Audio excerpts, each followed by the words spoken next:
शंकर सुवन तेज प्रताप महाजगवंदन राम काज करिवे को प्रभु चरित्र सुनवे को रसिया सूक्ष्म रूप धरि विकट रूप धरि लंक जरावा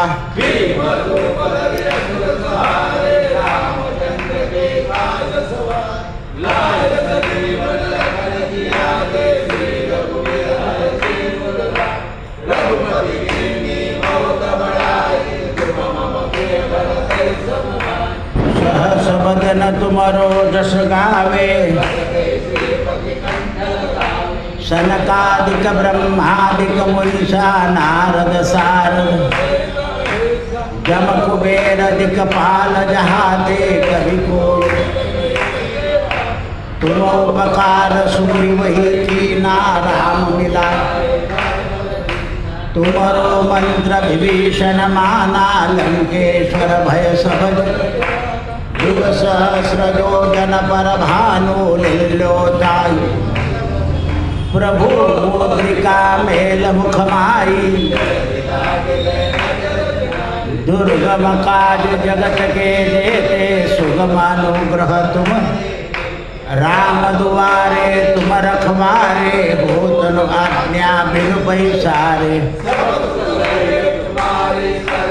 तुम रक्षक काहू को आपन तेज समारो आपे तीनों लोक हार भूत पिशाच निकट नहीं आवे महावीर जबना नाशे रोग हरे सब पीरा जपत निरंतर हम संकट दे हनुमान छुड़ावे मन क्रम वचन ध्यान दुर सब पर राम तपस्वी राजा जिनके काज और मनोरथ जो कोई लावे सोई अमित चारों जुग प्रताप तुम्हारा है पर सिद्धि जगत साधु संत के तुम रखवारे असुर निकंदन अष्ट सिद्धि नव विधि के दाता असवर दीन जानकी राम रसायन तुम्हारे पासा सदा रहो रघुपति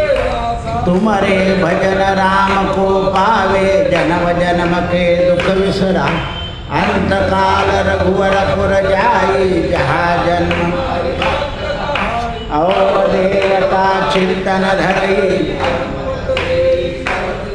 संकट कटे मिटे सब पीरा जो सुमरे हनुमत बल जय जय जय हनुमान गुसाई कृपा करो जो सतबार पाठ कर कोई झूठ ही बंदी महासुख जो यह पढ़े हनुमान चालीसा वो सिद्धि साखी तुलसीदास सदा हरिचेरा कीजे नाथ पवन तनय संकट हरण मंगल मूर्ति रूप राम लखन सीता सहित हृदय वसौ सुरभु सियावर रामचंद्र की जय पवन सुत हनुमान की जय उमापति महादेव की जय बोलो भाई सब संतन की जय जय सीताराम। सद्गुरुनाथांना सदशिष्याने प्रश्न केला आज, महाराज कर्मवाद मानायचा का ज्ञात सर्व ईश्वर मानायचा? म्हणजे ज्ञानानं ईश्वर मानायचा की कर्मच ईश्वर आहे असं मानायचं? भारतीय संस्कृतीमध्ये कर्मवादाला सुद्धा वाव, कर्मवादाला सुद्धा महत्त्व दिलेलं आहे.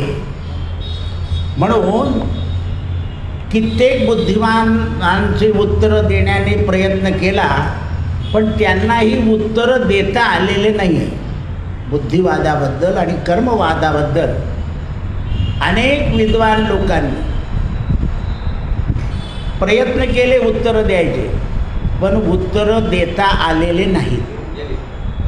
येईल परत. तर तसंच मग आता उत्तर देता का येत नाही? डॉक्टरला रोग होत नाही का? वकिलाच्या घरात भाडेकरी घुसतो, तो नाही म्हणत नाही मी नाही निघतो, असं होत नाही का? महा काय? म्हणून ते म्हणतात डॉक्टर लक्षणं सांगून औषध देऊ शकतो, पण डॉक्टरला रोग होत नाही असं नाही आहे. कायद्यावाल्याला सुद्धा कुठे कधी फटका बसला तर तो कायद्यानं सुटत नाही. तसं पूर्वकर्माचं फळ भोगावं लागतं, म्हणून कर्मवाद मान्य करावा.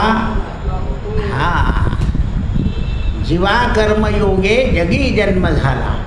आता कर्मशक्ती निर्माण कोणी केली हा मोठा प्रश्न आहे. कर्मवाद आहे पण कर्मामध्ये काहीतरी शक्ती आहे, तर ती ईश्वरानं निर्माण केलेली आहे. कारण काय? तर जग चालवायचं आहे म्हणून. जसे वाहनं निघाले, त्या वाहनांचा कायदा करावा लागला. तुम्ही घेतलेलं वाहन किती वर्ष वापरू शकतात असा कायदा आहे. नंतर तुम्हाला ते टाकून द्यावं लागेल. प्रत्येक गोष्ट जे केली, शहर झालं, शहराचे कायदे करावे लागले, टाउन प्लॅनिंग काढावं लागलं. असं घर बांधा, असा रस्ता करा, जागा आपली, आणि ते म्हणता असा बांधा, इकडून 15 फूट तिकडून 15 फूट. हां 600 स्क्वेअर फूट जागा घेतली की सोडली तर काय मिळेल माणसाला? पण नाही, जागा तुमची आहे, पण आम्ही सांगू तसं बांधावं लागेल तुम्हाला. त्याच्यावर सिटी सर्वे नंबर वेगळा, म्युन्सिपाल्टी नंबर वेगळा, आणि आपण म्हणतो घर माझं. सिटी आता तर तो जमिनीचा रेव्हेन्यू भरावा लागतो आणि म्युन्सिपाल्टी टॅक्सही भरावा लागतो. भूखंड म्हणजे रिकामा प्लॅटला सुद्धा भाडं लावून दिलं आहे. पहा तुम्ही, म्हणजे कर्मशक्ती ही मानली, पण ही कर्मशक्ती निर्माण कोणी केली? तर ईश्वरानं. कारण जगताचं कार्य चालवायचं असतं म्हणून. पण ज्या लोकांनी सुरुवातीला GST लावायचं ठरवलं त्यावेळेस या सत्तेच्या लोकांनी त्या GSTला विरोध केला. यांना लावायची वेळ आली तेव्हा त्यांना बोलवलं, गोड बोलवलं, लावून दिलं. म्हणजे जग चालवायचं तर त्याच्याकरता काहीतरी योजना करावी लागते.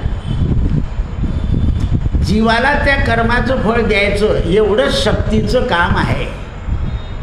शक्तीला सांगितलं देवाने की जे कर्म करतील त्याला तू फळ दे, आणि परमात्मा अलिप्त होऊन गेले. म्हणून तू माया नेहमी देवाला काय म्हणते? ज्या वेळेला कृष्ण अवतारामध्ये मायेला प्रार्थना केली देवाने की तू अवतार, म्हणजे मुळी येणार नाही. राम अवतारात माझे इतके हाल केले की मी चांगली स्त्री असून सुद्धा दुसऱ्याकडून बदनाम केलं.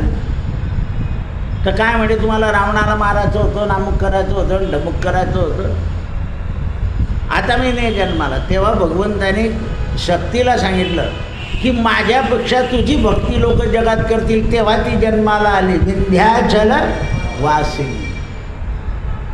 म्हणून जगामध्ये लोक रामाकडे येत नाही, पण देवीकडे बरोबर जातात. नवरात्रामध्ये बिलकुल कधी आई बापाचं करणार नाही, पण बिना अन्नाचे राहतात, पाण्यावर उपास करतात. त्याचं कारण आहे शक्तिप्रधान आहे. यंत्रामध्ये काय आहे? शक्ती. किती हाऊस पॉवरचं मोटार आहे बा? 2 हाऊस पॉवर, म्हणजे 2 घोड्यांची शक्ती त्याच्यात आहे. म्हणून कर्मवाद जो आहे त्या कर्मवादाशिवाय जग चालायचं नाही. म्हणून ऑफिसला साहेब पाहिजे, पण नोकरीत लागतो. कारण काम कोण करेल? सफाई कामगार लागणारच. म्हणून आपल्याकडे 12 बलुते आहे. कारण हे जगामध्ये निर्माण करावे लागतात, त्याच्याशिवाय होतच नाही. म्हणून ते म्हणतात नुसतं कर्म केलं तर चालणार नाही, कर्माचं फळ मिळणार नाही. मग कर्म जड आहे का हलकं आहे हलकं म्हणजे चांगलं आणि वाईट, हे शास्त्रानं सांगितलं आहे. दुसऱ्याची स्तुती वाईट आहे आणि दुसऱ्याची निंदाही वाईट आहे. मग स्तुती कोणाची करायची तर फक्त परमेश्वराची. व्यर्थ करू नका ती नराची. कारण मानवाच्या स्तुतीमध्ये काही शक्ती नाही आहे. म्हणून कर्म जड आहे. शास्त्रकारांनी कर्मसिद्ध केलेलं आहे, त्याचा अनुभव यावा लागतो. कर्माचं ज्ञान सर्वज्ञ परमेश्वर आहे. कोणत्याही कर्माचं पूर्ण ज्ञान ईश्वराला आहे. म्हणून कर्माप्रमाणे जीवाला फळ देत असतो तो. हेही आपल्याला अनुभवाला येतं. म्हणून संत महात्मे आपल्याला सांगत असतात, कर्म करा पण कर्माच्या फलाची अपेक्षा ठेवू नका. मुलांना मोठं करायचं पण यांनी आपल्याला वागवलंच पाहिजे असा आट्टाहाट ठेवायचा नाही. असं आहे. वागवलं तर ठीक, त्यांचं भलं. नाही वागवलं तर त्यांचं भलं. महाराज ईश्वर नियमात्मक आहे असं म्हणतात. ईश्वर अलिप्त आहे असंही म्हणतात. मग खरं ईश्वर कसं आहे? अलिप्तही आहे देव आणि नियमातही आहे. ईश्वर नियमात्मक तोच निर्माण करतो आणि व्यवस्था करतो आणि संहारही करतो. परमात्मा काय करतो? उत्पन्नही करतो, पालनही करतो आणि संहारही करतो. कारण तो व्यवस्थापक आहे. परमात्मा काय आहे? व्यवस्थापक. त्याचं एक कार्य अखंड चालू असतं. त्याची जी ज्ञानशक्ती ही फार मोठी आहे आणि परमेश्वराची क्रियाशक्ती फार मोठी आहे. पण आपण या झाडांना पाणी घालत होतो तरी इतके टवटवीत दिसत नव्हते. कालच एक रात्री पाणी पडला, सगळे झाड अगदी टवटवीत दिसायला लागले. ज्याप्रमाणे ज्ञानशक्ती ईश्वराची मोठी आहे, त्याप्रमाणे क्रियाशक्तीसुद्धा मोठी आहे. मग आता क्रियाशक्ती मोठी असल्यामुळे परमेश्वराला आणखीन एक इच्छाशक्ती आहे, ती पण फार मोठी आहे. आज जगात जे चाललं आहे ना, हे ईश्वराची इच्छा आहे. पहा कसा जोर दिला होता आणि कसा जोर कमी करून टाकला. नाही तर आपल्याला तर असा जोर आला होता की बस थांब कोच. असं आहे ते. बरोबर योजना असते ईश्वराची. तुम्ही जास्त मी केलं म्हणू नका. जेवढं ईश्वराला मान्य आहे तेवढंच ते घडतं. इच्छाशक्ती मोठी आहे असूनही परमात्मा अलिप्त आहे. ऐश्वर्य असून सुद्धा ऐश्वर्याचा उपभोग न घेण्याची इच्छा ईश्वराची आहे. सगळं ऐश्वर्य आहे आणि हे जगाचं सगळं ऐश्वर्य त्याच्या प्रसादानं चालतं. कोणाच्या? ईश्वराच्या. पण ईश्वर काय करतो? आपल्या नकडे घेताना शक्तीला देतो. ऐश्वर्यम यत् प्रसादेन, तुझ्या प्रसादानं, शक्तीच्या प्रसादानं. आपण सुद्धा घरातलं सगळं महत्त्व स्त्रियांना देऊन टाकतो, हिच्यामुळे चांगलं झालं. कोण देतं? समंजस मनुष्य. असमंजस मनुष्य स्त्रीला महत्त्व देत नाही. म्हणून ते म्हणतात केवळ स्वतःच्या इच्छेने करीत नाही, जीवाकडून जीवाचं कर्म पाहून त्याप्रमाणे त्याला नियमन करतो. मग ईश्वराने हे राग, लोभ आणि द्वेष का निर्माण केले? तर संहाराकरता राग, द्वेष आणि लोभ लागतातच. अतिलोभ तो क्षोभ, म्हणजे अति अभ्यास झाला की माणसाचा क्षोभ होतो. अति अभ्यास झाला म्हणजे माणसाचा क्षोभ होतो. जसं एखादा मनुष्य रिटायर झाला की ते ऑफिसमधनं 10,000वर ये. आपण विचार केला पाहिजे, आपण 10,000 कमवणार, पण ज्याला 10ही मिळत नाही त्याला जर मिळाले तर काय होईल? पण आपण काय म्हणतो, बसल्या ठिकाणी 10,000 कोणाचे? आपल्याला होतो लोभ, पण एका जीवाचं सरकारसुद्धा लबाड आहे. त्या 10,000 मुलं पोरं भरून घेतले, काय हरकत आहे? पण ते 10,000चे भरतानाही ते पैसे खातात. पहा तुम्ही, कॉन्ट्रॅक्ट बेसिसचे पोरं आहे ना, त्याच्यात सुद्धा कमिशन आहे. 15,000 देऊ, 12,000 हातात दे, 3,000 आम्ही घेऊ. काय तुम्ही प्रजेची काय काळजी वाहता? हां, काय चिंता करता त्या तरुण पोरांची? म्हणजे त्यांनी काम करून त्यांच्याकडून 3,000 घेणं म्हणजे त्यांचं रक्त बोलान मोठ्या ना, अन्याय आहे की नाही? पण अन्यायच मोठा होऊन गेला, अन्यायच मोठा होऊन गेला. मिलिटरीचा मनुष्य आपलं जीवन खर्च करतो, त्याला पेन्शन नाही, आणि जे AC मध्ये बसतात त्यांना तुम्हीच केलं ना. लक्षात राहिलं पाहिजे, कोणाला दिलेली पाहिजे? जो आपलं जीवन 15 वर्ष तिथे घालवतो, देहाची चिंता न करता. म्हणून राग द्वेष लोभ हे विकार नसतात, आपण वाढवतो म्हणून ते विकार होतात. मुळामध्ये ते विकार नाही आहे, ते तर शरीराचा धर्म आहे, पण आपण त्याच्यात जास्त आसक्त होतो, लोभामध्ये, रागामध्ये, द्वेषामध्ये,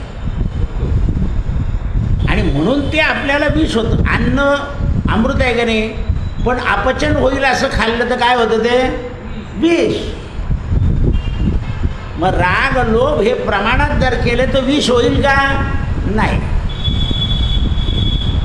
आता हे माझं इतकं धावपळ कशा करता होती, केव्हापासूनच तुम्ही प्रार्थना सुरू केली तेव्हापासून इन्व्हर्टर शिडी द्यायला लागलं होतं. मग मी तो लाईट बंद कर, तो मंदिर बंद कर, ते मंदिर बंद कर, रामाचा एक लाईट ठेव, तुमचा लाईट चालू ठेवला. ही योजना करावी लागते ना, नाही तर एवढंही बोलता आलं नसतं, लावून केव्हाच इन्व्हर्टर बंद होऊन गेलं असतं, डोकं खातोच खातोच घरी चाललं गेलं असतं. पण असं आहे.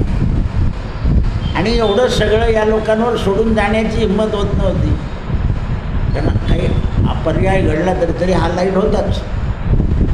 आता असा एक मागे बसवावं लागेल कोणाकडून तरी, तेव्हा ते बजेट होईल व्यवस्थित. म्हणजे याला काही वीज लागत नाही. म्हणून ते म्हणतात द्वेष विकाराच्या अधीन आहे.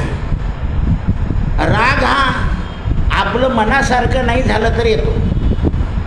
म्हणून विश्वाचं नियमन करण्याकरता काही नियम केलेले आहे.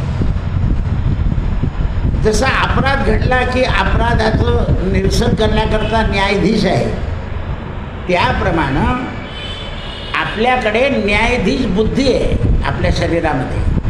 कुठे राग कसा करायचा, कुठे द्वेष कसा करायचा. जावयाचा रागही करता येत नाही, जावयाचा द्वेषही करता येत नाही. आपण समजा जावयाने बोलवलं नाही गेलं तर म्हणजे तुझी पोरगी घेऊन जाय, आली उपाधी. म्हणजे रागही करता येत नाही आणि द्वेषही करता येत नाही. तुम्ही जरा असं कोणाचं बोलले की भोकरवाले फार वाईटच आहे आणि सांगून दिलं त्याला बोलले द्या उपाधी. त्याप्रमाणे आपल्या शरीरामध्ये राग आणि द्वेष जे आहे हे आपण वाढवतो म्हणून ते विष आहे. आपण जर सारखं पदोपदी राग केला नाही, पदोपदी लोभ केला नाही, पदोपदी काही नाही केलं तर ते वाढणार नाही. कारण शरीरामध्ये राग द्वेष लोभ मद मत्सर दंभ हे शरीरातलं नियमन आहे. जसं शरीरामध्ये पित्त हे असणारच, कफ असणारच, वात असणारच. मग आपल्याला ऋतुमानाप्रमाणे खाण्याची जर सवय लागली तर त्याचं प्रमाण वाढत नाही. महाराज ईश्वर नियमात्मक आहे असं म्हणतात आणि ईश्वर अलिप्तही असं म्हणतात.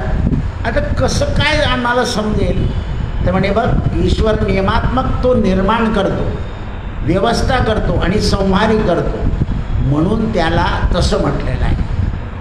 तो सर्व शक्तिवान आहे. महाराज ईश्वर हा सच्चिदानंद आहे असं सांगतात. सच्चित आनंद म्हणजे काय? गुरुही सच्चिदानंद आहे असं सांगतात, पण ते कळत नाही ना, फोड कळून जाते. सच्चित आनंद मग सत काय? ईश्वर हा सच्चिदानंद रूप आहे, गुरु स्वरूप सुद्धा त्यात आहे. सत म्हणजे त्रिकाल बाधित, कधी नाश न पावणार. म्हणून एकदा एकनाथ महाराजांचे गुरु जनार्दन स्वामी यांनी समाधी घेतली. सगळे लोक जायला लागले. एकनाथ महाराज म्हणजे जायचे नाही, त्यांनी आधीच नाम सप्ताह सुरू केला होता. लोकांनी विचारलं का तुम्ही एवढे गुरु भक्त म्हणे गेले नाही? माझे गुरु गेले नाही, ते शरीर गेलं. माझे गुरु सच्चिदानंद रूप आहे, एका जनार्दनी. गेलेच नव्हते समाधी काळाला, कारण गेल्यावर दुःख होईल आणि ते काय पाहायचं. माझे गुरु आहेत. जसं एखाद्या बाईचा पती गेला की ती एक दिवस रडते आणि म्हणते आता आपल्याला तू बरायचं आहे ना, चलो छुट. का मला ते करायला सांगून गेले, सांभाळा माझ्यावर टाकून गेले ते बस एवढं म्हणून ती जास्त शोक करत नाही, कारण तिला माहिती आता हे सगळं सांभाळल्याशिवाय गत्यंतर नाही. त्याप्रमाणे परमात्मा हा त्रिकालवादी सत्य आहे. ईश्वराला कालाची मर्यादा नाही. ईश्वर जो आहे तो काल मर्यादित नाही. त्याप्रमाणे आणखीन एक धातू आहे, त्यालाही काल मर्यादा नाही. सोनं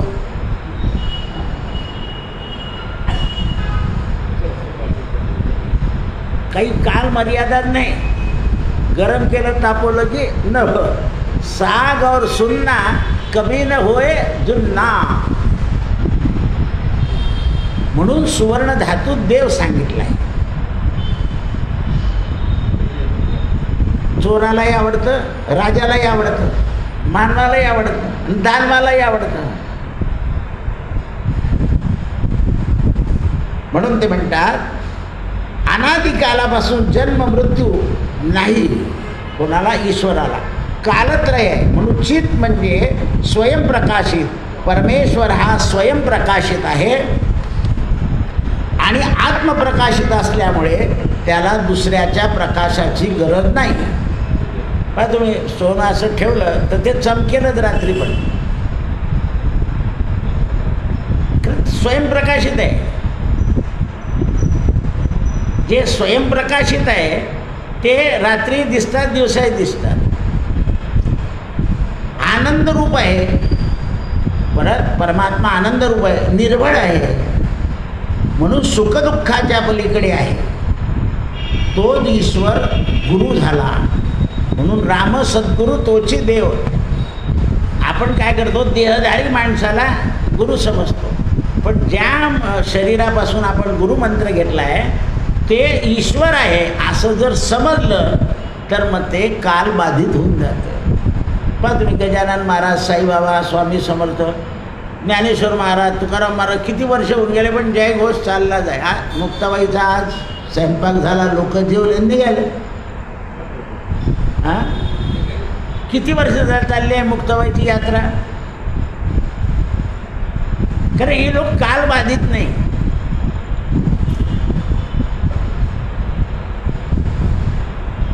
आजच कोणीतरी आलं ना पंढरपूरून, म्हणे दादा तुमच्यासारखंच मंदिर केलं म्हणे पंढरपूरचं, बिलकुल काळ मस्त.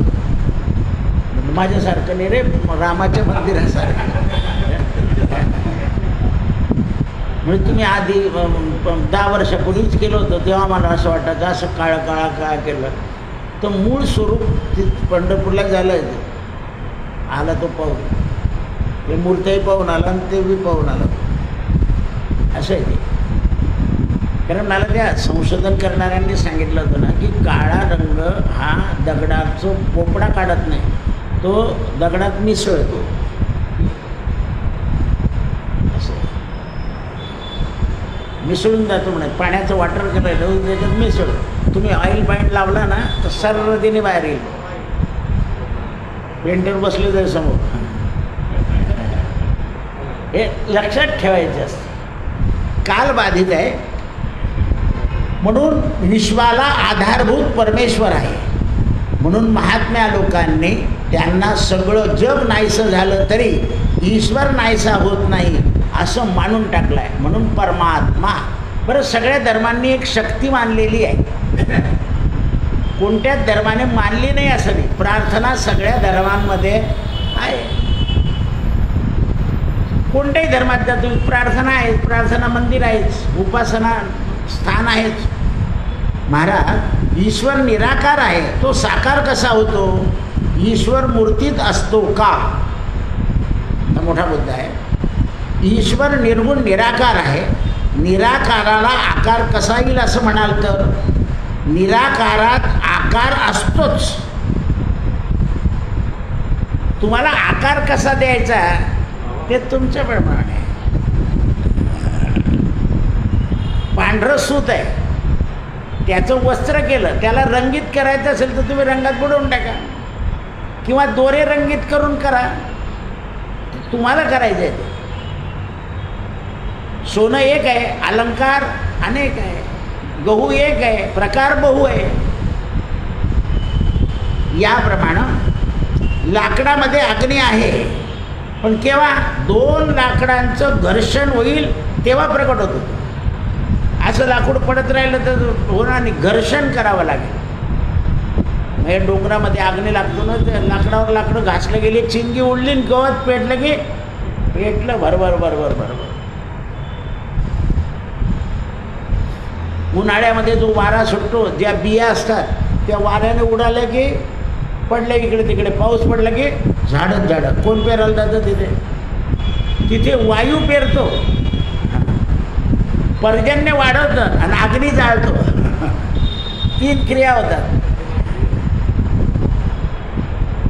पंचमहाभूतच एकमेकाला ठोकतात तिथे.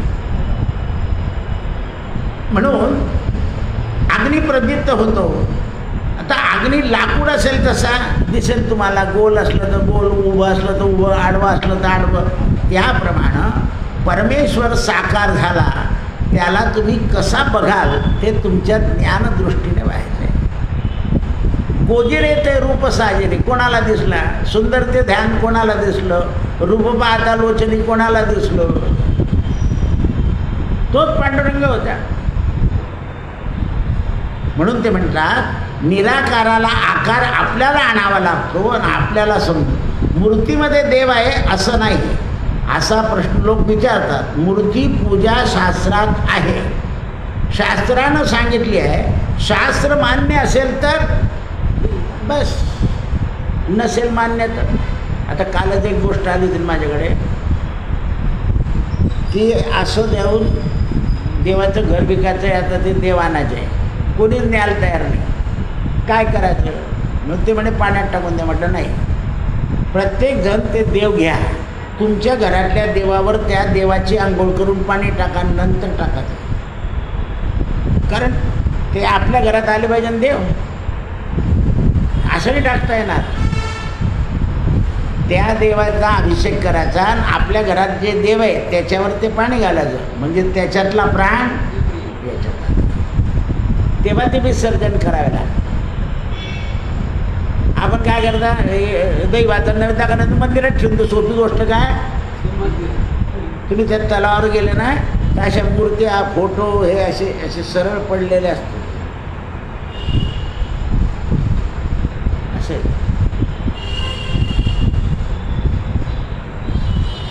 अशाने काय होतं? शास्त्र माहीत नसतं आणि जास्त पाण्यात विसर्जन करायचं आहे. आता परवा असं कोणी म्हणून अरे म्हटलं तुझं साडू मुंबईला आहे ना, तो आला की देऊन दे त्याच्याजवळ, म्हणजे समुद्रात टाकून दे. नाही म्हणे साधी इकडे म्हणे एरला भरला. म्हटलं मग तिकडे टाक. समुद्र आणि हैदराबादमध्ये फरक आहे. समुद्रात गेलं की गेलं, सागराला मिळालं. म्हणून मूर्तीपूजा करूनच भगवंताची कृपा संपादन केली जाईल. लोकांना मार्गदर्शन नीट झालं पाहिजे. जन्माचं सार्थक म्हणजे मूर्तीपूजेचं फळ. हरये नमः, हरये नमः, हरये. जन्माचे ते मूळ सत्यगुरु राये, कृपा मज केली परिणाय घडली सेवा काय. एकटी तो जाणा ठेविला कर पडिला विसर